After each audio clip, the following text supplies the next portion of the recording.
Hello everyone, welcome once again to another video lecture in reading visual arts. In this video, I shall talk about normalizing vision, specifically the different types of visual regime. So this is the sixth chapter of reading the visual arts. And so the focus of this discussion shall be an introduction to the concept of visual regime. In reading the visual arts, it is very important to understand that there are different worlds of visuals. And this is what I am going to talk about in this video so that you will better understand these different worlds and how the different institutions in our society monopolize or control or manipulate the way we visualize things in our society. So let's talk about the concept of visual regime. This refers to the process whereby a particular field or group of fields manages to export its way of seeing to most or all other fields, which leads to a universalizing of the authority of different forms, genres, mediums, and practices of the visual to provide access to what we could call visual reality. Now, to put this simply, we know that in our society, in our community, we have different institutions. We have the government, we have the economy or the different industries. We also have education. We have those that are religious in nature, the different religions or cultural groups that we have. And we also have the family. And in each of these different worlds in the community, there are different ways or means also of how we visualize things. So for example, if we are in the government, then basically the government has its own way on how it delivers to the public the way the public should view how governance is. So for example, if for us, everything the government does is for the common good, or all of the laws or bills passed in the government are for the good of the public, then basically that is the kind of visual world being delivered to us by the government. If we look at the other side, let's say in the economic aspect, there are also other ways on how we could look at things. So, for example, how big companies convince potential consumers or clients buy their products through the different advertisements that they proliferate or spread in various media forms. For example, or to be specific with this, let's say a big company advertises about its product on a television. And the way people see how effective that product is once used in the household is actually a way for the company to deliver the kind of visual world or visual reality towards that person. To better understand this so-called visual regime, let us understand what this visual reality means. Visual reality means our understanding and perception of something based on how we see it in a specific visual regime. For example, if I were to look at a certain product being advertised through a billboard, my understanding would be that product becomes very effective based on the devices used by the company in advertising that product. For example, there is that specific line there, be leaner or be thin in just 1 week. So my visual reality will be arrested in that statement alone, thinking that if I utilize or if I purchase or use that product, after 1 week, I will become thinner or I will become fitter or sexier. So that is my visual reality in that visual regime. And if you are to consider the understanding of other people also of that billboard, they might also have different visual reality. So we really cannot say that there is one visual reality unless the institution that shows this kind of visual reality tries to universalize, meaning create a uniform visual reality for all of the audience. So let's say the company would like to advertise the product this way. That means the company monopolizes the mind of the audience to think that that product should be viewed that way only. No other way, or no other perception or understanding or interpretation of that product advertisement.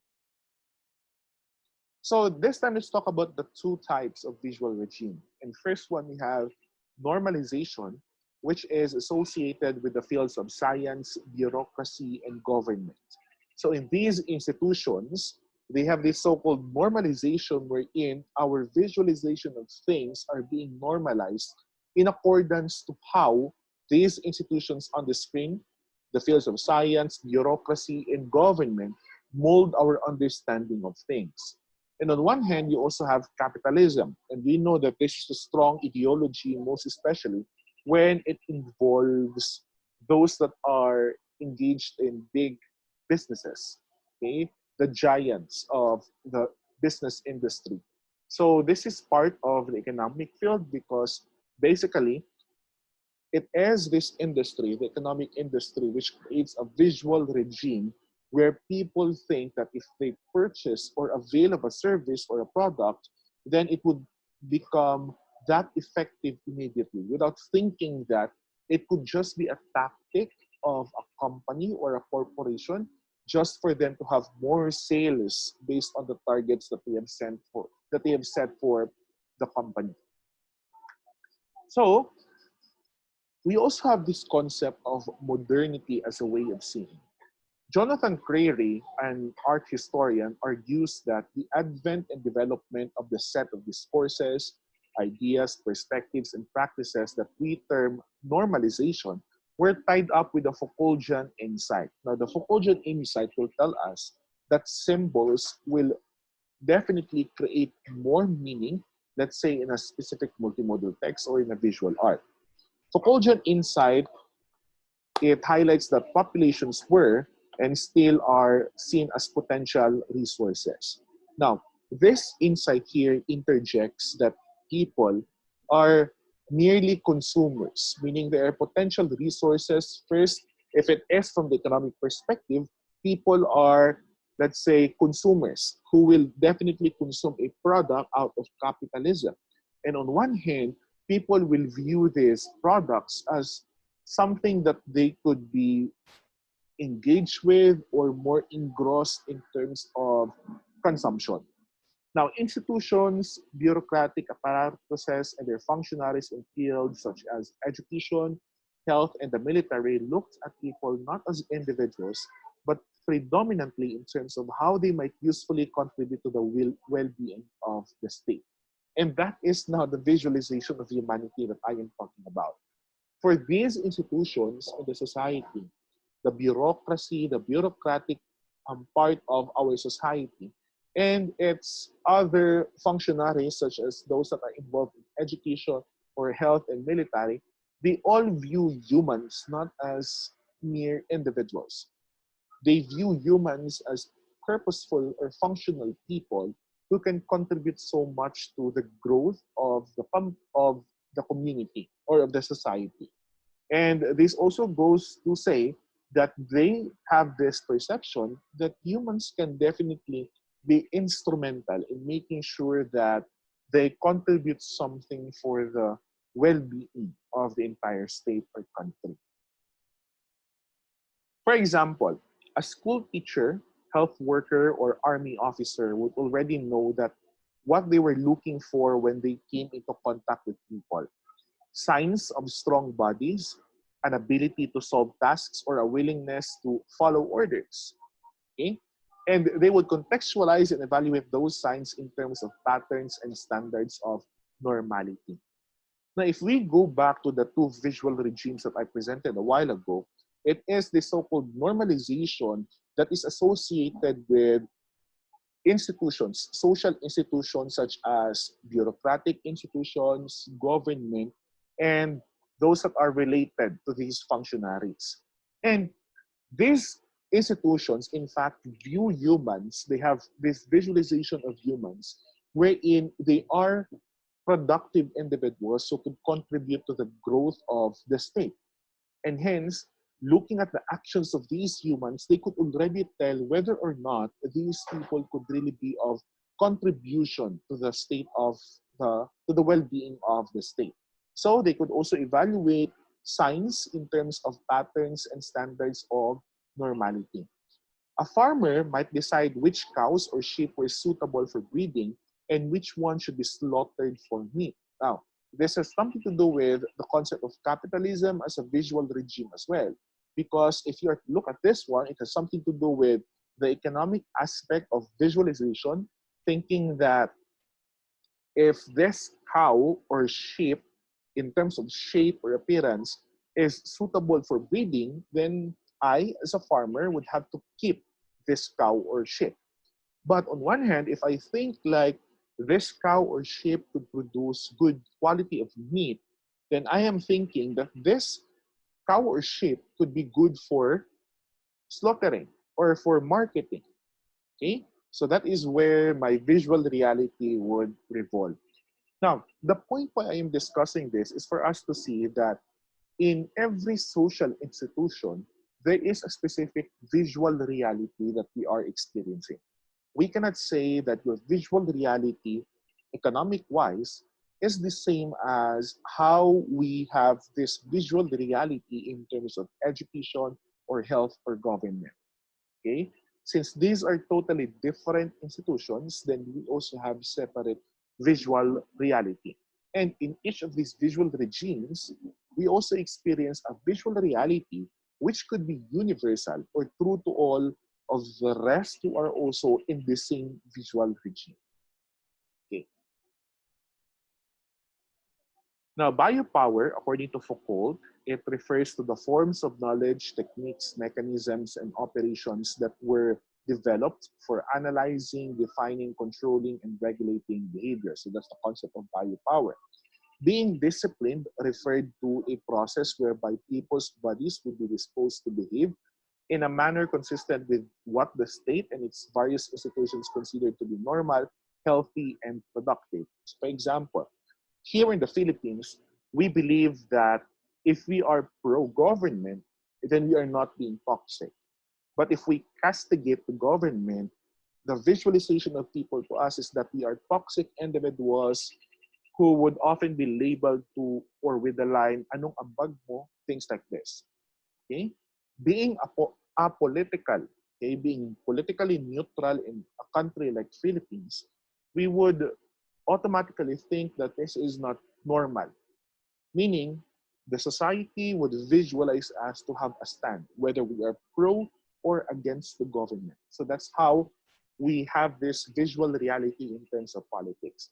Similarly, when people see signs of the state's authority, for example, buildings, functionaries in uniforms or the personnel, titles, or letterheads, they would see without questioning or hesitation something that was greater, more powerful, and more knowledgeable than themselves, and adjust their behavior to comply with these manifest signs of the state. So for example, when we see a policeman wearing a uniform, automatically we equate that personnel or that professional with respect.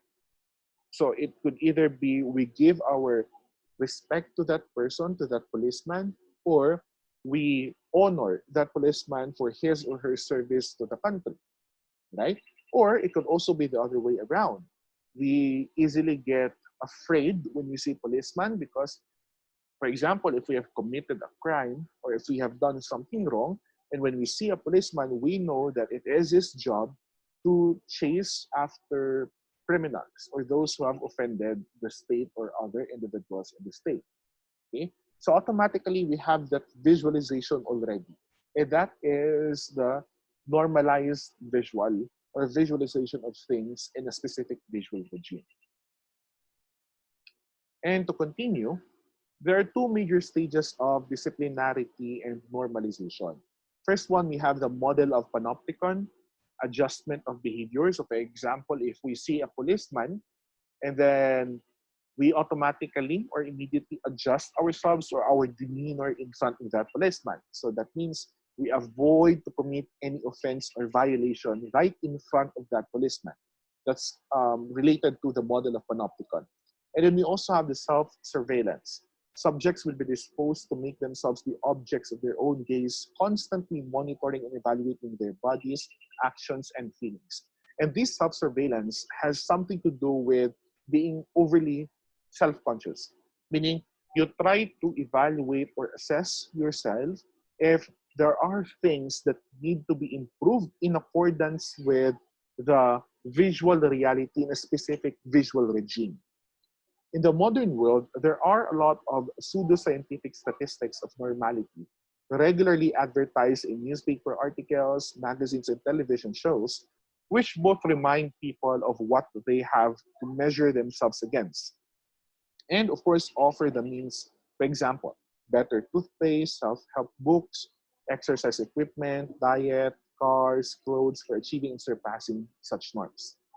Now, if we are to differentiate these two major stages, when we talk about model of panopticon, simply say, we adjust our behavior because there is this factor which yields us to adjust our behavior given that visual reality. So as what I mentioned a while ago, when we see a policeman, automatically we adjust our behavior. We adjust our demeanor.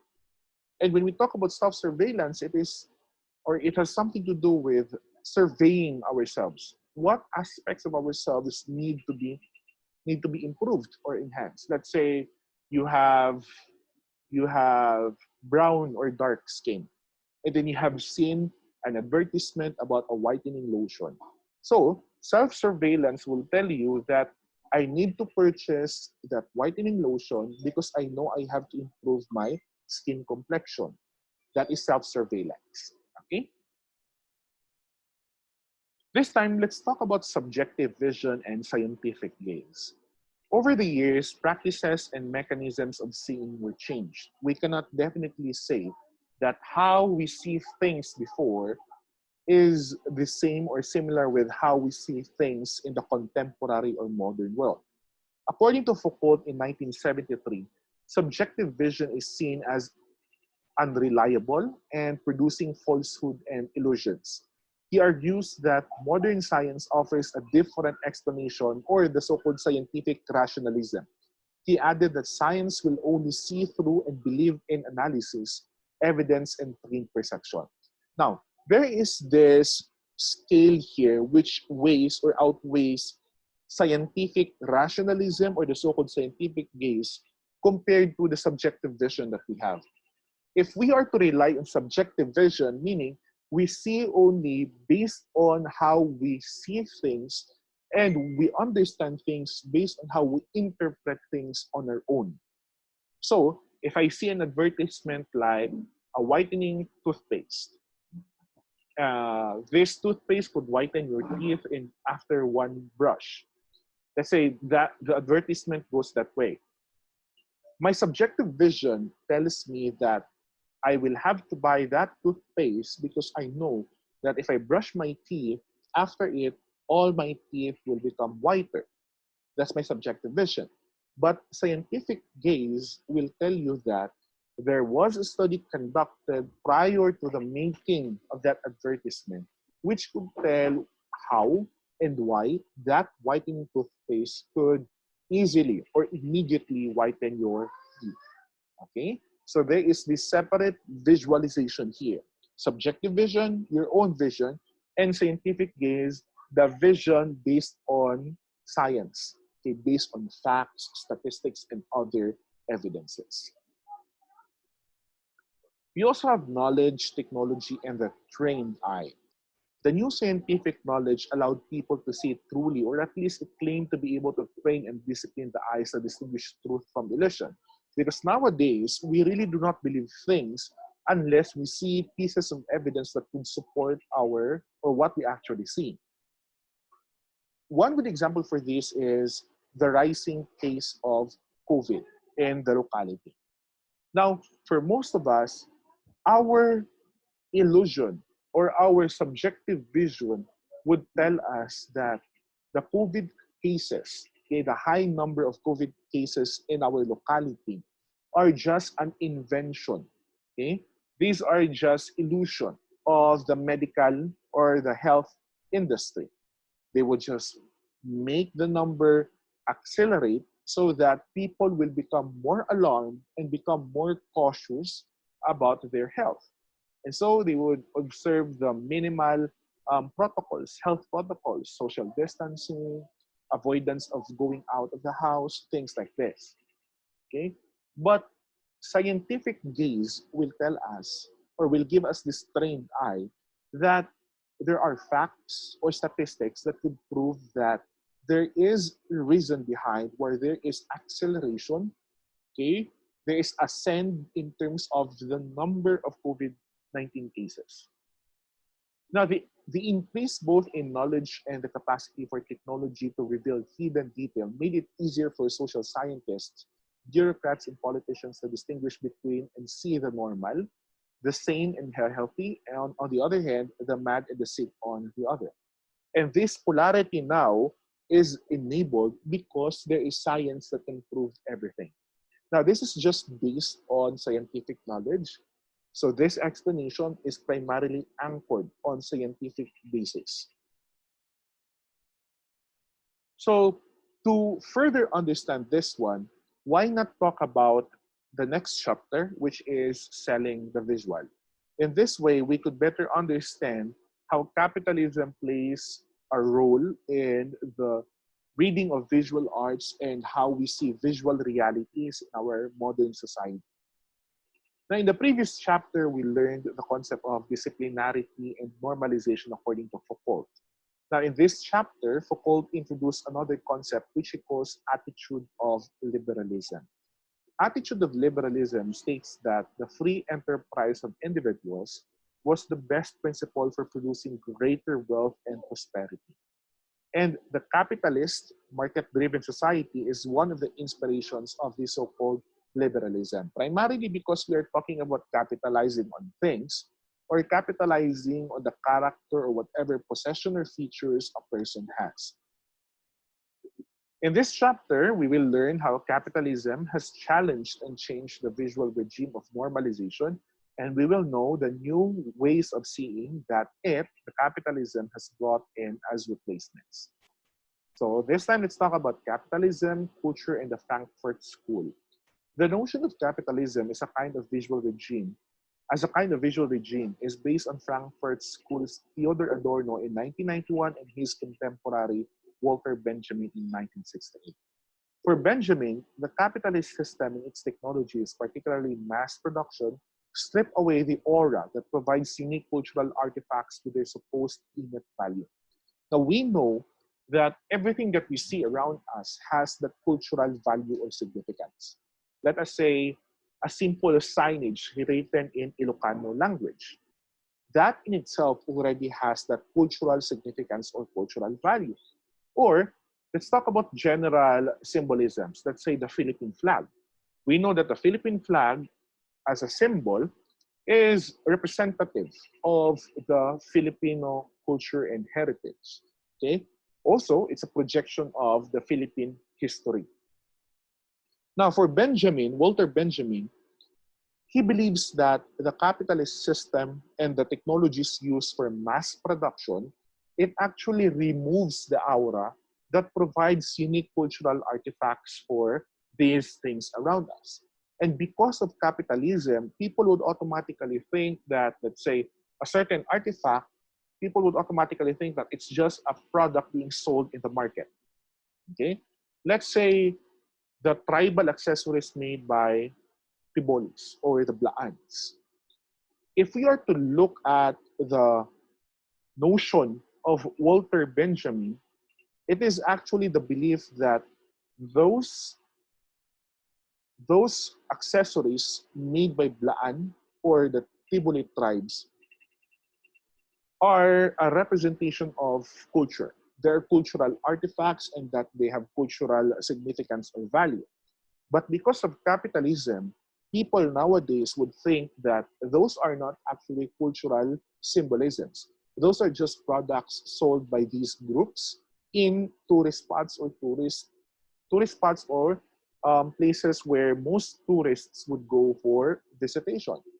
Okay, so that's the concept of capitalism there. A whole order of things and meanings dependent on the authority of exclusivity had been replaced by the democratizing free flow of the market. Actually, the more that we should understand the meanings of all these artifacts or products being sold in the market, the more that we also get to learn that they have cultural values. However, because of the free flow of the market, people's minds about these things, the cultural stuff that they have cultural representations, have been democratized and they have become more liberated in taking all of these things in mind. Texts which were authorized as valuable, such as paintings or sacred writings, and which were the possessions of and thus associated with elite groups, were now free to circulate throughout societies as copies. One good example for this is the Bible. We know that the Bible is the Holy Scripture or the sacred book for the Christians. And the Bible definitely has a rich cultural value because it symbolizes a specific culture or a specific religion. However, reality would tell us that Bibles nowadays are being sold in copies in the society. In fact, people are making money out of selling Bibles. But the question here is that was capitalism able to still show the cultural value of Bibles despite the fact that these are just being sold like ordinary books in the market? The answer is that no. Capitalism actually stripped off that aura of cultural value among these Bibles, and instead, people would think that these Bibles are just simple books being sold in bookstores or in the market. And so people would generally not think that these Bibles have cultural value or significance. Okay? But what was more important was the effect this change would have on the way people saw the world. Works of art or sacred texts were no longer part of a chain of signs that inevitably led to and authorized the worldviews of the elites. And that's the unfortunate thing here. Because of capitalism, we have lost our visual reality that these things, these objects being sold in the market, are supposed to be understood as objects that represent culture or tradition.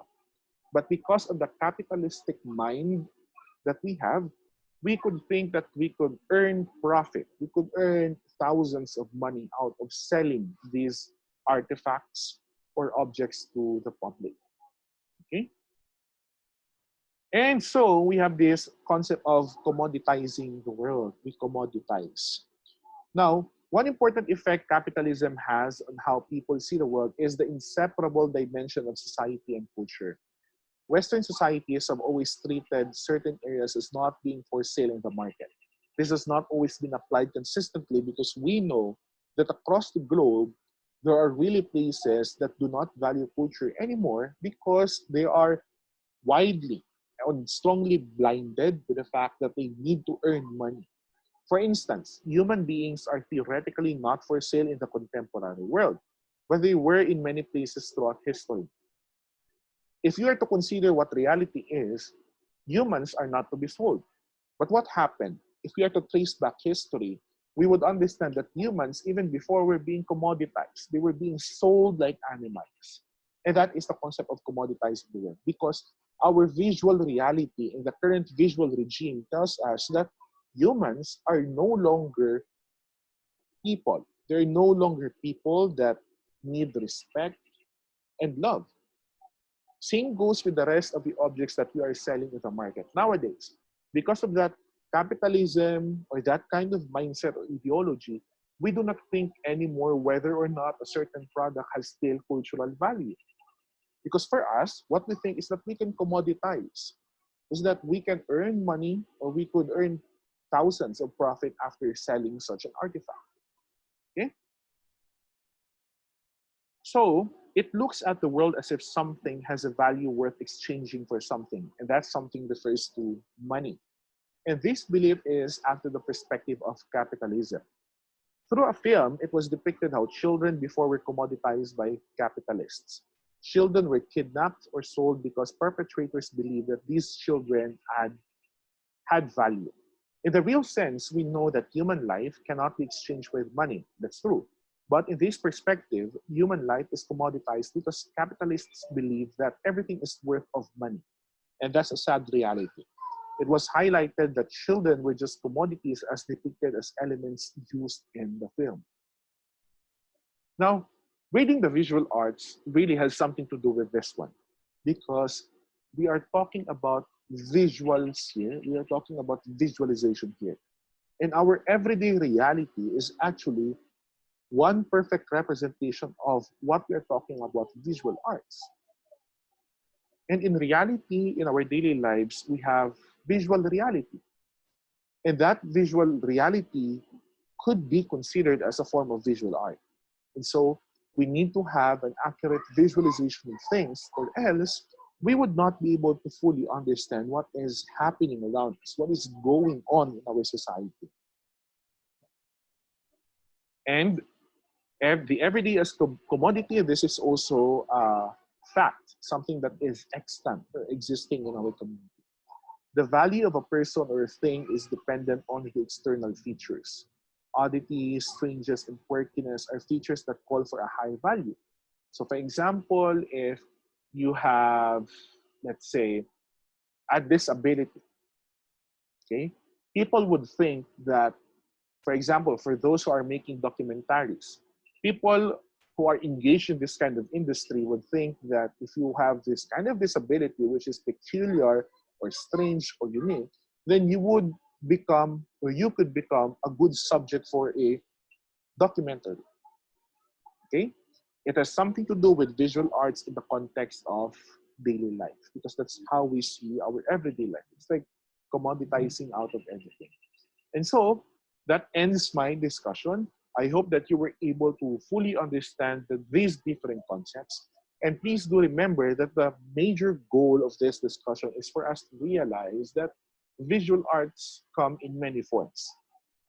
Visual arts collectively does not only mean paintings, writings, music, okay, or multimodal texts. Visual arts collectively could also be our reality, our daily lives. And if we are to look at our daily lives, we could see also a lot about the reality that we are experiencing. And it's very important to understand these concepts, most especially about capitalism, because in a world where media already conquers the world, where technology has been contributing or impacting a lot in terms of the daily lives of people, it's good that we have a deep understanding or knowledge about how we should see things and try to separate that we also have a visual regime of our own. It's not always about scientific gaze. Sometimes we could also have that subjective perception so that we better understand the things around us by activating our own understanding and our own feeling of these things happening around us. So thank you very much for listening and watching this video discussion. Now, if you have further questions or clarifications about this, you are free to post them on the open forum. Thank you.